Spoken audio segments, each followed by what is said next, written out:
What's up, y'all? I'm Sheila J, and welcome to the Diva Dish. Today's episode is all about that final episode, the season finale, Mare of Easttown. We finally made it, y'all, and I have to say, I did predict this. Episode 5, the end of my video. Look, jump to theories.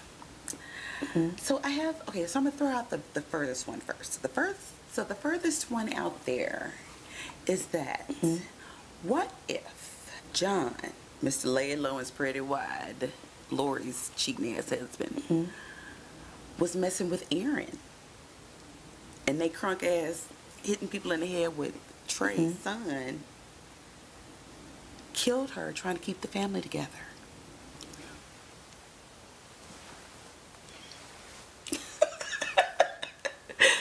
Alright, so we've made it to the final episode. It's a hell of a ride. HBO really knows how to put out these limited series, from Big Little Lies, one of my favorites, Sharp Objects, Outsiders, just love it. Alright, so let's jump into this episode. So we pick up where we left off. We're at the creek, or the cabin, where Billy and John's dad have this cabin. Of course, we know Mare is there in hot pursuit. She walks up, she hears the two of them arguing, and I have to say, after a while, it seemed like Dumb and Dumber, because, okay, so clearly Billy knows that his brother's trying to kill him, because he's figured out at this point that he did not kill Aaron. His brother was trying to manipulate him, and he's going to try to kill him and frame him, essentially. So they're arguing, and he's telling John, go ahead and kill me. It was sad. He was like, go ahead and kill me. I don't have any family. I'm a piece of crap. Just let it go. So then, John couldn't do it, so he's putting a gun to his head now. So then, of course, now Mare walks up. Fortunately, she's able to hobble over child and, pin John to the ground. And he's asking her, just in my life, pretty much, go ahead and shoot me. And basically proving that not only are you a cheater, but you're also a coward. Big surprise. Moving on. All right, so this next scene, we see Mare is at the station with Chief Carter, Chief Cutie. She is looking at the picture that Jess brought in. And now we know, without a shadow of doubt, John is the father. And at this point, John is the killer. So this picture is of him in bed with Aaron. Very compromising position. He is asleep, no shirt. Aaron's like, geez. Yeah, moving on. So then we cut to the interrogation. So Mary's in there with John, and she's like, when did this happen? When did it start? Tell me everything. So he said that it started at the family reunion, and that Billy and Kenny had passed out drunk, and he and Aaron started talking. She was on the front porch. They go for a walk. He and Lori were having problems, and they kissed, and before he knew it, they were hanging out. Mary said, you mean having sex? He was like, it was more than that. We connected. We listened to each other's problems. We felt each other. I'm sure, sir, because you're mentally and emotionally a child. And so is she. Moving on. So she asked him about the night of the murder. And he said that he went to Frank's engagement party, Frank and Faye's engagement party. Got a call from Aaron. She was basically blowing him up about that ear surgery, baby. Aaron was not playing about that ear surgery for a baby, okay? Yeah, so she's blowing him up. He says, she's like, but I didn't see any calls on, from her device to yours. Or, now we have yours from yours to hers. And he said, well, we had burner phones. Typical. So he said she was blowing me up, asked me to meet her at Brandywine Park. She had a gun. He couldn't remember what kind of gun it was. And he said that they got to wrestling over the gun, and it went off. He shot her again in the face. Done deal. But y'all, there's still so much more of this episode to go, so moving on. So in this next scene, we are at the courthouse. John's getting out. He's coming in, I'm sure, to be arraigned or, sentenced or however it's going to go, because he confessed. So I'm pretty sure it's pretty quick. So he's leaving out of the courtroom, and Lori, is standing by her bed. And she's pressed, though. So she's waiting, and he comes over, all sheepish child with his ears tucked, tail between his legs. And he's like, listen, I know you're mad at me, blah, blah, blah, but I want you to raise DJ the knife. So she's like, okay. So then you cut across the way, you see Mare side-eyeing Lori, but, she let it pass. Even though, Lori, she probably has figured out at this point that Lori is somehow an accessory to all of this, but she let it go. So, moving on. So then we cut to Mare gets home. And baby, Helen and Father Dan are sitting there having their Manhattan chow. They're watching the news. Mare gets ready to come in the house. Child, Helen falls on her face trying to turn off the news. So baby won't see that damn news, the story. So she comes up, and basically Helen is taking Lori's side for whatever reason.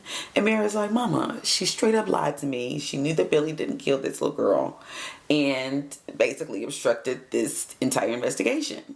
So moving on, the next scene is Siobhan with Mare. And, Mare's like, your dad told me about Berkeley. Why didn't you tell me? And, Siobhan's playing this, playing it down really. Like, I don't know I don't know if I'm going to go, and she's fishing for Mare's advice. But Mare's not really taking a bait. I'm tired. She's tired. So she's like, why don't you just try being my mom for a minute? So basically Mare's like, listen, it's your life. I think you should go. So cool. And then, Siobhan hops off and she's like, the city's a better place with you, which was really sweet. Moving on. So in this next scene, we see some, sweet redemption. This episode kind of could have been called Redemption. Anyway, so the sacrament, more like lack of sacrament, like the sacrament of John's marriage. Moving on. Okay, so the next scene, we jump to the courthouse again. There's a lot of scenes in the courthouse, child. And there's a mediation hearing. Frank and Mare are there. They're waiting on Carrie, Drew's mom. So Carrie child. Carrie texts Mare and asks her to come out, to the lobby. So she comes out to the lobby and she's basically like, listen, I can't do this. I started using again. And Mare was like, how did it happen? She was like, well, I started doing it from the uppers. The girl offered her the uppers, child. She got tired one night and was like, go on, give me one. Go on, give me 20. Go on, give me all of them. So anyway, so she, she was real honest. She was like, listen, I can't do this right now, but tell him I'm sick, which she is. She's sick. And she said, he told me he broke his starlight, so here's a new starlight. And Mary was really sweet to her because she was like, I know you tried this time. And it was kind of unsaid, like, when you're ready to try again, we'll be here. So great. Moving on. So this next scene, we're at the restaurant. And they're celebrating, them keeping Drew. And it was really sweet because Faye and Frank have reconciled. They're back together. And Mare is there with them, child. Wounds have healed. People have moved on. Mare got her little story time boo, the writer man. And Robert, whatever his name is. And so, so she's good. They're kikiing over the tuxedos for the wedding. It's really sweet. And then there's a really touching scene between Mare and her mom, where her mom is like, what happened, to a lot of my behavior with you growing up was really not your fault. It was more mine not dealing with who I really married. And when he died, I was still not dealing with issues. But Mare was like, I forgive you. And she said, she started crying. She was like, that's cool. But, I forgave myself a long time ago. And you need to forgive yourself for Kevin because it was not your fault. Sweet. Moving on. So when they were at this dinner, Frank remarked, they were talking about John and, the case and the confession and him being arrested and all this. He was like, it's really weird that he did this because, he was just so carefree in the car, that night. He was, laughing and joking, came and picked us up, from the bar because I couldn't drive, dropped us off, everything just seemed very normal. And I was like, So then Sandra, John's mystery bae, or not mystery child, side bae, whatever, walks in with her husband and her family. And Mare runs into her when she's coming out of the bathroom and was like, fuck off. And she was like, excuse me, sorry ma'am, who are you talking to? And she was like, I'm talking to you. you were cheating with John. And she was like, look here, I cheated 5 years ago. I've atoned. And I've not been with John, since then. I've been with my husband. I don't know what you're talking about. But it was not me. Whatever he got going on wasn't me. So that, coupled with Frank's comment about, John seeming so normal, took her to look back at the tapes. So she's reviewing how John, was really very vague on a lot of things that should have been more descriptive, being that he was the perpetrator, like what kind of gun it was. I don't know, child. Anyway, so then the next scene, we cut to another, for me, Dylan, Daddy Darkchild, comes to see Lori. And he brings her his little DJ ear money and the ear money that he took from Aaron. Sweet. And Lori was like, you didn't have to do this. He said, I know I didn't have to do this. But, I have to say, I was very disappointed. I guess he was redeeming himself. But that character arc just happened so quickly. I just left me wanting. And then the whole Jess button resolution is that I wanted to burn them because I didn't want anybody knowing my best friend's secret. I don't know why. I just wanted Dylan to be some kind of pimp that was had this ring and was somehow tangled in with Wayne Potts' child. And that was somehow tangled in with John and Billy. But nothing. Moving on. So then the next scene, it's very sweet. We get to Frank and Faye's wedding. Everybody's happy. June is there with her writer boo.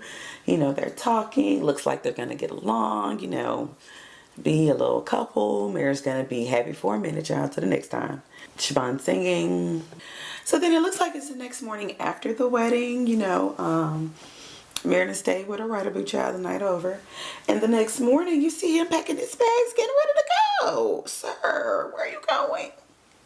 Mare was like, you're leaving. I just hate you're leaving now when everything got so good, between us. And he was like, well, it's just for a year. It's a contract at, this other school. Child.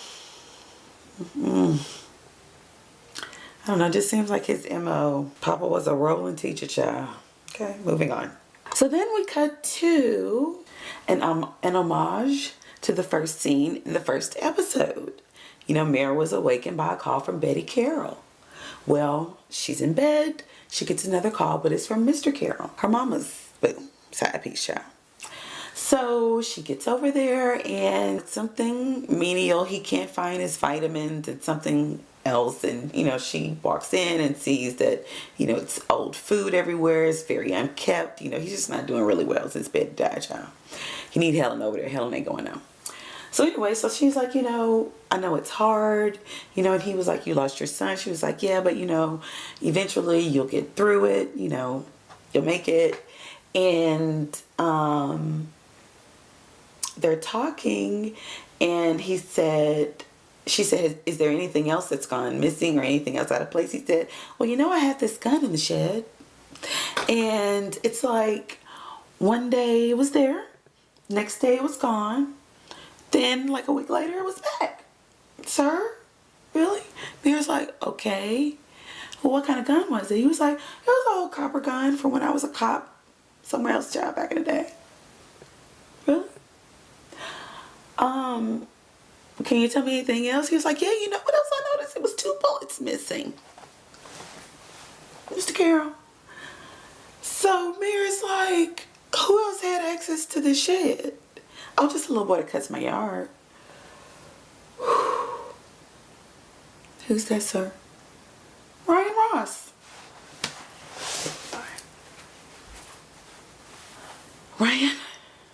Ryan. Told you I was that baby. Told ya. So yeah.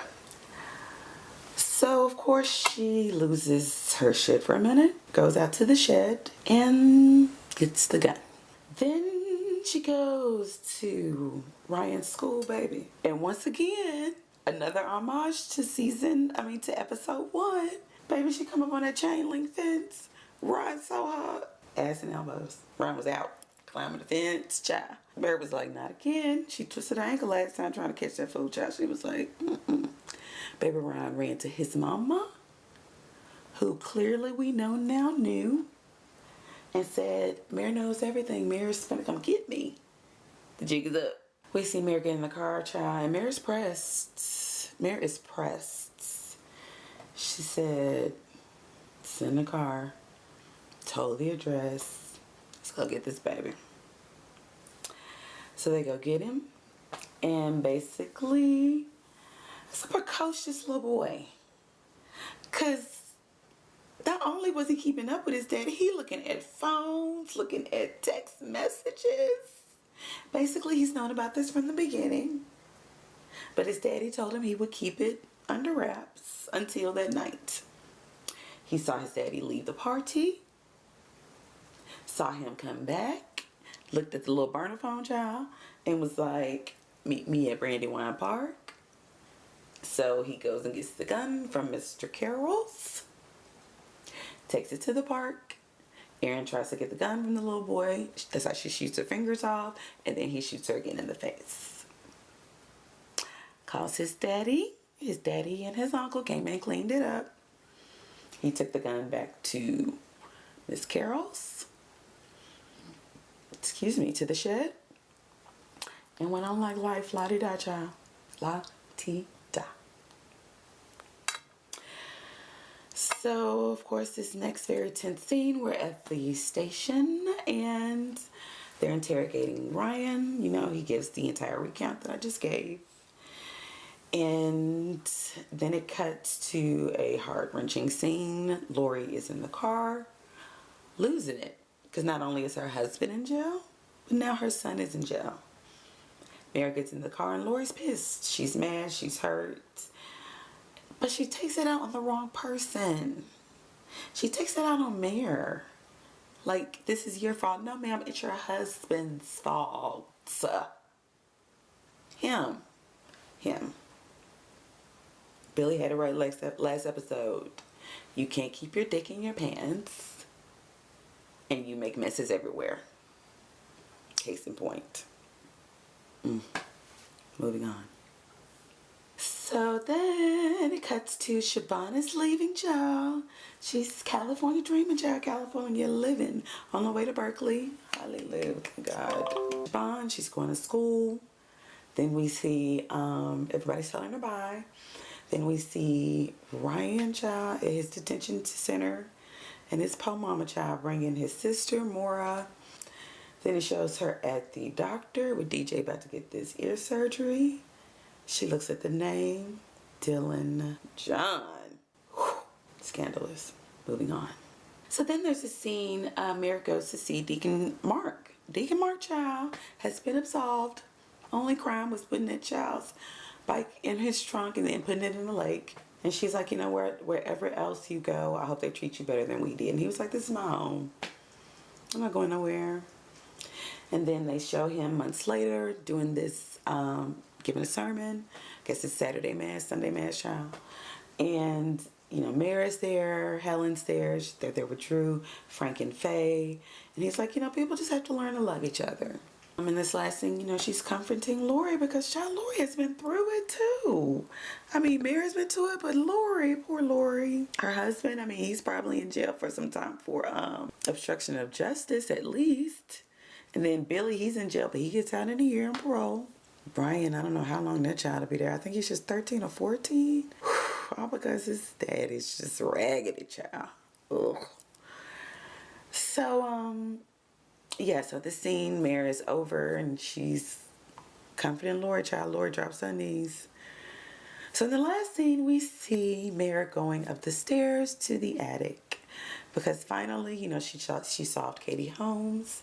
There's a redemption story for Katie as well. You know, Bethany and Dana, they fix up Freddie's house and gift it to Katie and her baby Mackenzie. So there's a redemption story there. Cute. I still love the series for sure. But I feel like they could have gone darker with the Dylan Jess line. I was a little disappointed and really wanting something meatier there, because I had pretty much figured out that it was either John or Ryan that killed Aaron, or Billy, one of the three of them. Or it could have been Dylan, but I didn't think it was Dylan. But I was hoping somehow there would be some type of sick, twisted twist that was just like, mind blowing. But still, all in all, very good episode. Yeah, so Mare of Easttown. If you've not watched it, watch it. Really good. Goes by really fast. Kate Winslet, Evan Peters, Guy Richards. Everybody's just awesome. Awesome cast. Awesome performances. Yeah. Thanks so much for watching. If you like this video, please like and subscribe. And I will see you guys next time. Be happy, be well, be blessed. I love you so much. That was really long. Okay, bye. Bye, y'all.